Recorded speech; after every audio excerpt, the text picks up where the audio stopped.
একজন ডিভোর্সি নারী স্ট্যাটাস দিয়েছে যে আমি কোনো কিছুর বিনিময়ে যদি আমি আমার স্বামীর ঘরে যেতে পারতাম তাহলে বাকি জিন্দেগি আমি আমার বাপের বাড়ির লোকজনের সাথে কোনোদিনও যোগাযোগ করতাম না।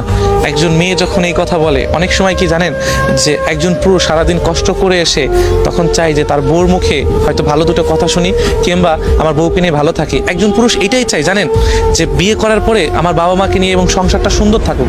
আর সংসার সুন্দর হয় একমাত্র নারীর গুণে।